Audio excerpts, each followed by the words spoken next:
Hello नमस्कार प्यारे साथियों, आप सभी कैसे हैं। मैं आशा करता हूँ आप सभी बढ़िया होंगे। आपकी पढ़ाई बहुत अच्छी चल रही होगी। आपकी पढ़ाई कैसी चल रही है वो मुझे पता है। आपकी पढ़ाई बहुत अच्छी चल रही है, ठीक है, क्योंकि आपके आने वाले हैं। बोर्ड परीक्षा बहुत ही नज़दीक है। फरवरी में इसके एग्ज़ाम हो जाएंगे, इसलिए आपको 2 महीने, आपके पास अब 2 महीने नहीं है। आप ये मानो मेरे पास 1 महीना है, पेपर मेरे पास ही हैं, ठीक है। तो इसलिए आपको ये नहीं देखना है मेरे पास 2 महीने बचे तो मैं आज से पढ़ाई बंद कर दूँ, 2 महीने बाद करूँगा। नहीं, आपको पढ़ाई अभी से स्टार्ट कर दो। ऐसी पढ़ाई कर दो जो बच्चों ने पूरी साल में नहीं की, आप 2 महीने में कर दोगे, ठीक है। आप हमारे साथ रहो, हम आपको पूरी जी जान से पढ़ाएंगे। तो चैप्टर नंबर हमारा 10 है, ठीक है, मानव कल्याण में सूक्ष्म जीव, ठीक है। चैप्टर नंबर 10 है हमारा मानव कल्याण में सूक्ष्म जीव। हमारा पेनिसिलस प्रजापत्य जैविक उत्पन्न होता है। ऑप्शन ए पौधों में, ऑप्शन बी विषाणु, ऑप्शन सी पी नेटेटम में, ऑप्शन डी इसका सही, ऑप्शन डी क्रम में, ठीक है।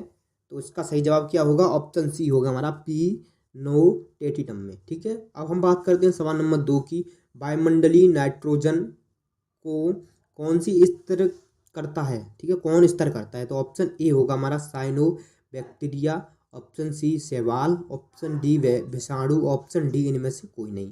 तो इसका सही जवाब होगा साइनो बैक्टीरिया वायुमंडल नाइट्रोजन को स्तरीकृत करता है, ठीक है। क्या करता है? वो स्तरीकृत करता है। अब हम बात करते हैं सवाल नंबर 3 की। तो सवाल नंबर तीन है हमारा कोशिका स्वाहित रोग प्रतिरोधी किसके कारण होता है? जो कोशिका होता है उसमें स्वाहित रोग किसके कारण होता है? तो option A B lymphocyte, option B T lymphocyte, option C A और बी दोनों, ऑप्शन सी क्या है हमारा? ए और बी दोनों, ऑप्शन डी प्लाज्मा कोशिका, ठीक है। तो कोशिका संवाहित रोग प्रतिरोधी किसके कारण होता है? तो ऑप्शन बी है हमारा टी लिम्फासाइट इसके कारण होता है। तो आपने अभी तक चैनल को सब्सक्राइब नहीं किया हो तो चैनल को सब्सक्राइब करें, और वीडियो को लाइक नहीं किया हो तो वीडियो को लाइक करें। अब हम बात देखते हैं सवाल नंबर 4 की तरफ। तो सवाल नंबर 4 हमारा क्या कह रहा है उसकी तरफ देखते हैं। तो सवाल नंबर 4 है हमारा एड्स किसके द्वारा फैलता है? जो हमारा एड्स बीमारी होती है वो किसके द्वारा फैलती है? तो ऑप्शन ए होगा हमारा, ऑप्शन ए होगा हमारा रक्त के आदान प्रदान से, ऑप्शन बी अपरा के आदान प्रदान से, ऑप्शन सी लैंगिक संभोग से। देखो, ऑप्शन ए रक्त का आदान प्रदान यानी हम रक्त किसी को देंगे, ठीक है, और किसी से लेंगे तो उसमें क्या है हमारा, उससे क्या होगा हमारा? बीमारी फैलेगी, सही है। अपरा के आधार प्रदान से अगर किसी को देंगे किसी से लेंगे, ठीक है, ये बीमारी क्या होगी? ठीक है, क्या होगी हमारी?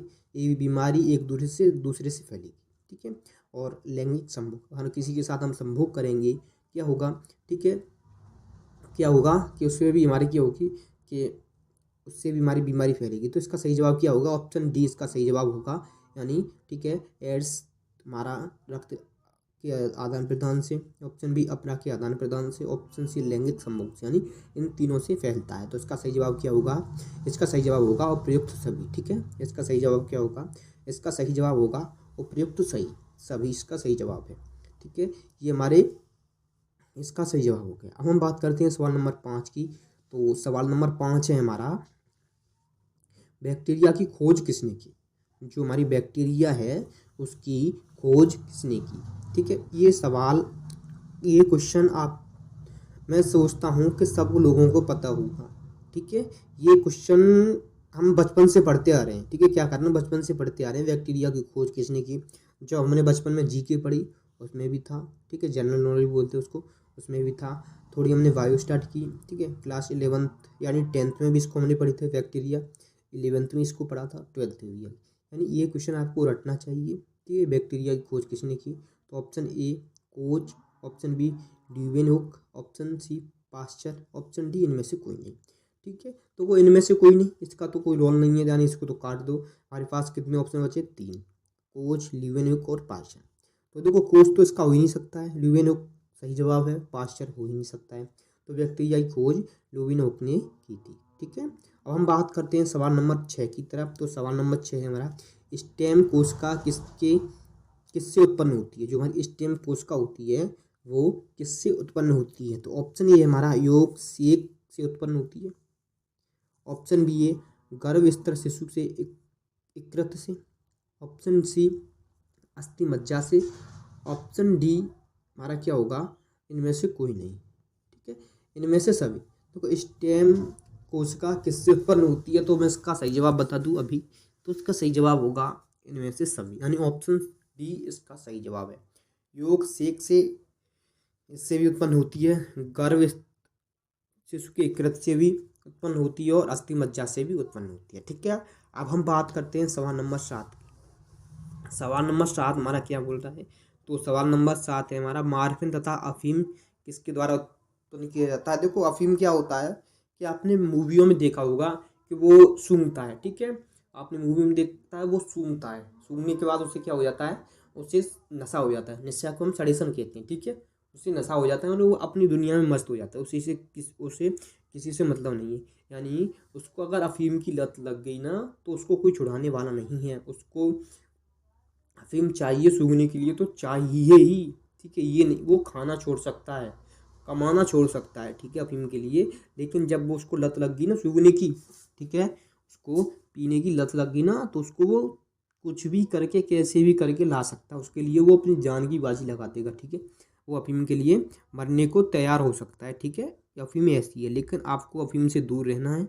आपको तो बस किताबों में देखना है, बाकी आपको इस अफीम से कोई मतलब नहीं है। ठीक है, तो ऑप्शन ए कजानस काजन। ठीक है, option B Cannabis sativa. Option C Papaver som somniferum. Option C Rauwolfia serpentina. तो इसका सही जवाब क्या होगा? ऑप्शन सी होगा पापावर।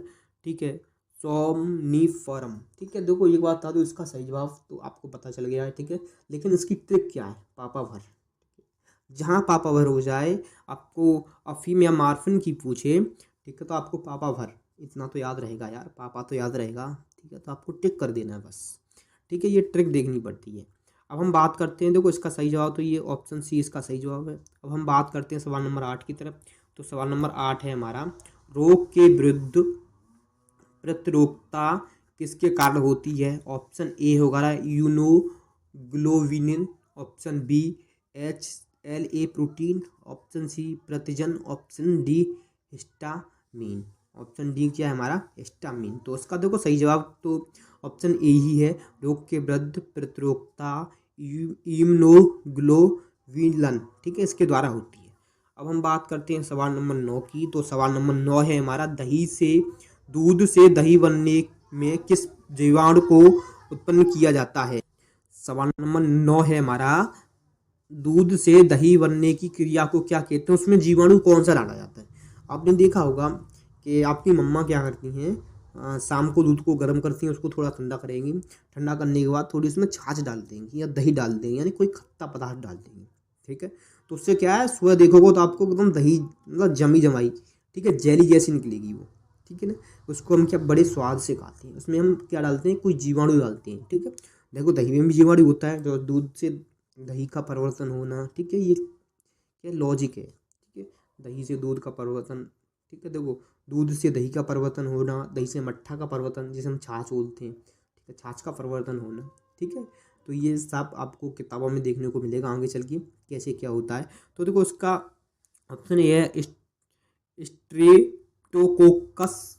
ठीक है, ऑप्शन बी है हमारा लैक्टोबैसिलस। ऑप्शन सी है हमारा एनावेना। ऑप्शन डी है इनमें से कोई नहीं। तो इसका सही जवाब होगा ऑप्शन बी लैक्टोबैसिलस। ठीक है, इसका सही जवाब होगा।